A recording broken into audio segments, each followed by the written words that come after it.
महाभारत में धृतराष्ट्र एक ऐसे पात्र हैं जो पूरी महाभारत में अपने अधिकारों के प्रति ज्यादा सचेत दिखाई दिए। उनके छोटे भाई पांडु को प्रत्यक्ष तौर पर राजा चुन लिया गया था क्योंकि धृतराष्ट्र नेत्रहीन थे तो उन्हें राजा नहीं बनाया जा सकता था और इस बात का बुरा धृतराष्ट्र को पूरा जीवन लगता रहा था और यही बात उनके पुत्र दुर्योधन में भी आ गई थी। वो समझते थे कि जानबूझकर उनके पिता को उनके अधिकारों से वंचित रखा गया है, लेकिन पांडु की मृत्यु हो जाती है तो धृतराष्ट्र ही एकमात्र बचे थे जो महाराज बन सकते थे। लेकिन बहुत कम लोग ये जानते हैं कि धृतराष्ट्र की मृत्यु कैसे हुई थी। क्या उनका वध हुआ था या वो किसी अनहोनी का शिकार हुए थे? चलिए इस बात को जान लेते हैं। क्या आप जानते हैं, कई इतिहासकारों ने अपने किताब में ये लिखा है कि धृतराष्ट्र एकमात्र ऐसा पात्र था जो महाभारत युद्ध को रोक सकता था।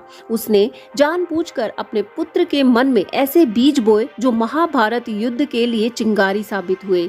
वो चाहते तो अपने पुत्र दुर्योधन को समझा सकते थे कि पांडु पुत्रों का भी इस संपत्ति पर बराबर अधिकार है, लेकिन कहीं ना कहीं उनके मन में वो टीस बैठी हुई थी जो पांडु के कारण उनके साथ हुई थी। इसीलिए वो इस बात का बदला अपने पुत्र दुर्योधन के अनुसार ले रहे थे।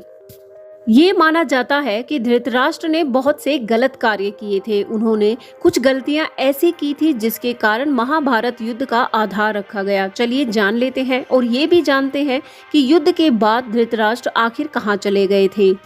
महाभारत में धृतराष्ट्र की सबसे बड़ी गलती ये बताई जाती है कि गांधारी से विवाह के बाद जब उन्हें ये पता चला कि गांधारी का पहला विवाह हो चुका है तो इसका उन्हें बहुत ही दुख हुआ और जिसके कारण उन्होंने पूरे गांधार राज्य और उनसे जुड़े सभी लोगों को बहुत यातनाएं दी। यहाँ तक कि गांधारी के भाई, उनके पिता, सबको उन्होंने कारागार में डाल दिया और उनके साथ बहुत ही बुरा व्यवहार किया, जिसका बदला शकुनी ने कौरवों और पांडवों में फूट डालकर लिया। महाभारत में जब दुर्योधन का जन्म होने वाला था तब भी कई सज्जनों द्वारा ये बताया गया था कि धृतराष्ट्र का ये पुत्र कुल के लिए नाश साबित होगा, इसलिए इसका मर जाना ही अच्छा है। सबने ये कहा था कि इसका बलिदान दे देना चाहिए क्योंकि ये पूरे वंश का विनाश करने के लिए ही आया है, लेकिन धृतराष्ट्र ने किसी की नहीं मानी और उन्होंने दुर्योधन को पालने का फैसला किया। और आगे चलकर जब दुर्योधन सही रास्ते पर नहीं जा रहा था तब भी धृतराष्ट्र ने इतना ध्यान नहीं दिया और उसे शकुनी के षड्यंत्रों में शामिल होने का मौका दिया, क्योंकि धृतराष्ट्र को कहीं ना कहीं ये ज्ञात था कि वो पांडु की जगह एक कार्यकारी राजा है और आगे चलकर पांडु के पुत्र अपना अधिकार जरूर मांगेंगे। इसलिए वो चाहता था कि दुर्योधन ही युवराज बने और आगे चलकर महाराज भी बने। इसके लिए जब दुर्योधन ने लाक्षागृह योजना और भीम को मारने की योजना बनाई तब भी धृतराष्ट्र मौन रहे थे। उन्हें ज्ञात था कि उनका पुत्र क्या कर रहा है, लेकिन उन्होंने उसका विरोध नहीं किया। मन ही मन वो शायद यही चाहते थे कि आगे चलकर उनका पुत्र ही सब कुछ संभाले।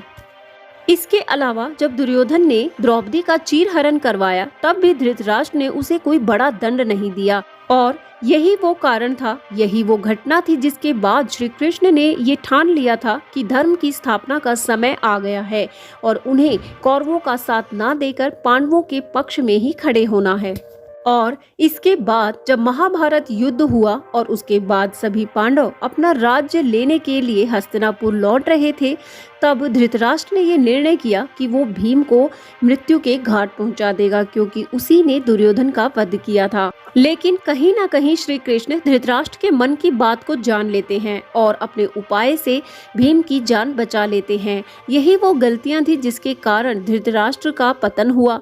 लेकिन अब कहीं ना कहीं धृतराष्ट्र को ये समझ आ चुका था कि जो कुछ भी उन्होंने किया है उससे उन्हें कुछ हासिल नहीं हुआ, इसलिए वो बाद का समय पांडवों के साथ बहुत ही अच्छे से बिताते हैं। लगभग 20-25 वर्षों के बाद वो गांधारी और कुंती और संजय के साथ वन में चले जाते हैं जहाँ पर वो कुछ वर्ष रहते हैं। लेकिन कुछ वर्षों बाद कुछ ऐसा होता है जिसके कारण धृतराष्ट्र की मृत्यु हो जाती है। दरअसल एक दिन जंगल में आग लग जाती है और संजय उन तीनों को कहते हैं कि चलिए यहाँ से जाना पड़ेगा, लेकिन धृतराष्ट्र कहते हैं कि अब कहीं जाने का समय नहीं है, जो कुछ होना है वो नियति लिख चुकी है। ये कहकर वो संजय को वहाँ से भेज देते हैं।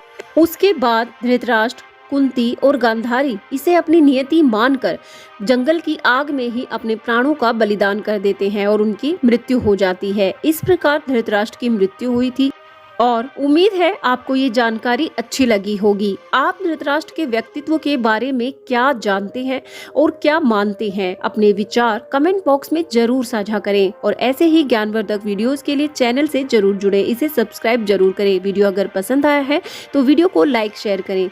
जय श्री कृष्णा।